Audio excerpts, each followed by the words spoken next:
조선 세종 때 어느 시골 마을 가난한 선비의 집에 한 도령이 살고 있었습니다. 도령이 사는 마을에는 버드나무가 많다 하여 도령은 버들골 도령, 버들도령으로 불리었지요. 버들도령의 아버지는 정삼품의 당상관을 지냈지만 재물을 멀리하고 청빈한 삶을 사는 사람이었음이니이다. 하여 집안에 재물이라도 들어오면 배고픈 이웃들에게 나눠주기 일쑤였고 식구들은 풀로 죽을 쏘어 끼니를 때우는 일이 다반사였습니다. 당연히 동네 사람들은 도령의 아버지를 존경하고 입에 침이 마르도록 칭송을 하였지요. 하지만 정작 이 집 고가는 동네 쥐새끼마저 외면하는 곳이었습니다. 그래도 도령은 아버지의 선비 같은 성품을 이어받았는지 인사성이 바르고 성품이 온화하며 글 공부에서 두각을 나타내 장차 고을의 큰 인물이 될 것으로 칭찬이 자자했습니다. 그런 버들도령에게는 동년배로 박도령이라는 친구가 있었습니다. 박도령의 아버지는 만석군으로 남쪽 땅에서 한양을 가려면 그의 땅을 밟지 않고는 갈 수 없을 정도로 큰 부자였죠. 그렇게 형편은 다르지만 버들도령과 박도령은 어릴 적부터 같은 서당에서 동문수학하며 친하게 지냈습니다. 비록 늘 칭찬받는 버들도령과 달리 도무지 글 공부에는 관심이 없어 스승에게 매일 혼인하고 동네에서 소문난 난장꾼이었지만 박도령은 버들도령을 늘 챙기고 버들도령도 그런 박도령의 마음을 다하였지요. 그러다 둘 사이가 벌어진 것은 동네 김초씨의 딸 연인왕자 때문입니다. 연인왕자는 얼굴이 곱고 성품 또한 온화하여 여기저기서 매파를 보내어 청혼하였지만 거절하기 일쑤였습니다. 연인왕자가 평소 버들도령을 마음에 두고 있었기 때문이죠.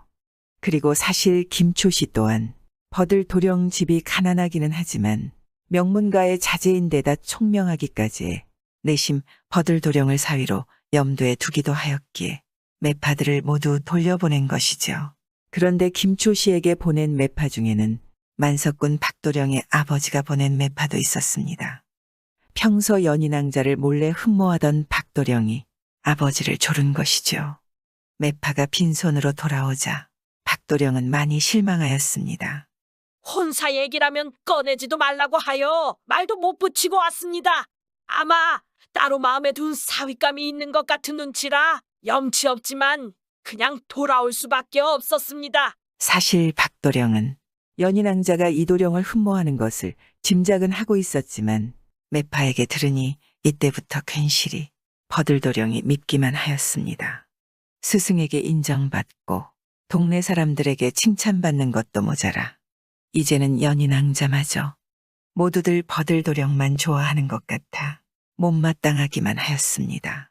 그래서 이웃마을의 용한 무당을 찾아 연인왕자와 이도령 사이를 갈라놓고 자기와 연분을 맺게 해달라고 부탁합니다. 일만 잘 되면 내 남부럽지 않게 살해를 하지. 무당은 돈에 눈이 멀어 갖은 사수를 부려보았으나 모두 허사였습니다. 이에 박도령은 더욱더 버들도령이 밉게만 느껴졌습니다. 그리고 얼마 후 버들도령은 과거를 보러 한양으로 떠날 결심을 하고 연인왕자를 찾아왔습니다. 도령의 손에는 지팡이만한 팽나무 작대기가 들려 있었죠. 그리고 팽나무 작대기를 땅에 꽂으며 연인왕자, 이 지팡이가 자라나면 내가 과거에 급제한 것으로 알고 기다려주시오. 그때 되돌아와 낭자와 백년여로를 약속하겠소. 도령님, 부디 건강히 다녀오십시오. 하며 연인왕자는 자신의 이름을 수놓은 손수건을 정표로 줍니다. 이 광경을 멀리서 목격하던 박도령은 화가 나 버들도령을 죽일 결심을 합니다. 버들도령 저놈만 세상에 없다면 하며 몰래 자객을 만나 버들도령을 죽일 것을 사주합니다. 이 일은 자네가 나 둘만 아는 이야기일세. 어느 누구에게도 발설하지 말고 청방산 으슥한 산자락에 들어서면 그때 이를 도모해야 할 것이야. 걱정 마십시오, 도령님. 아무것도 모른 채 버들도령은 굳은 결심을 하고 한양으로 길을 나선 지 며칠 뒤 청방산 으슥한 산자락에 다다랐습니다. 그때 누군가 버들도령의 길을 막아섭니다. 그리고 자객이 휘두른 칼에 버들도령은 그 자리에서 죽게 되죠. 참으로 허망한 죽음입니다. 이런 사실을 모르는 연인왕자는 매일 지팡이에 물을 주고 가꾸면서 천지신명님, 저희 도령님 과거급제하여 무탈이 돌아오시길 비나이다. 수없이 기도와 절을 하면서 버들도령의 과거급제와 금이환영을 기원했습니다. 그런 연인왕자의 모습을 늘 지켜보던 박도령은 속이 타 죽을 맛이었습니다. 이도령의 죽음을 알았지만 차마 말도 못하고 아무것도 모르고 팽나무 지팡이 앞에서 기도나 하는 연인왕자를 보자니 정말 답답하였겠죠. 그러던 어느 날 지팡이에는 신기하게도 어느덧 새순이 돋고 잎이 자라기 시작하였습니다. 도령님이 분명 장원급제를 하신 게 틀림없어. 분명 조만간 금이 환영하실 거야. 연인왕자는 새순이 돋는 팽나무를 지극정성으로 돌보며 하염없이 버들도령을 기다렸고 그렇게 3년의 세월이 흘렀습니다. 그런데 이게 웬일입니까? 장터에 온 장사꾼으로부터 연인왕자의 이름을 수놓은 손수건을 지닌 한선비가 산길에서 피살되어 수년 전에 죽었다는 비보를 듣게 됩니다. 믿을 수 없는 일입니다. 버들도령이 그리 허무하게 죽음을 맞이했다니 허망할 따름입니다. 연인왕자는 돌아온 손수건을 손에 쥐고 팽나무 잎을 보며 그 뒤 한시도 팽나무 곁을 떠나지 않았습니다. 도저히 버들도령의 죽음을 받아들일 수 없었던 것이죠. 그렇게 마음에 병이 든 연인왕자는 결국 그 팽나무에 기댄 채 죽고 말았습니다. 그리곤 그 자리에 또 한 그루의 팽나무가 자라났습니다. 두 나무는 서로부터 마침내 한 그루로 된 쌍나무가 되었습니다.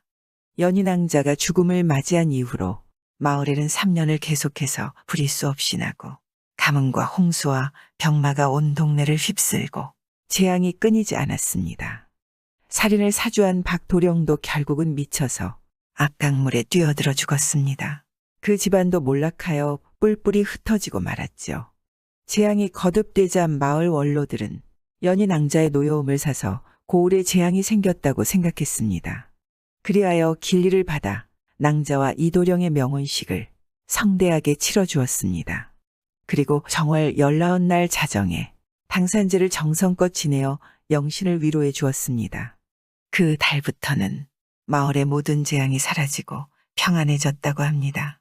살아서 연을 맺지는 못하였지만 두 그루의 팽나무로 자라 뿌리는 다르지만 한 몸으로 붙어 자라는 열리지 나무가 된 연인의 사랑은 지금까지도 구포 당수 팽나무 이야기로 전해지고 있습니다. 구독과 좋아요와 함께 오늘도 좋은 날 되세요.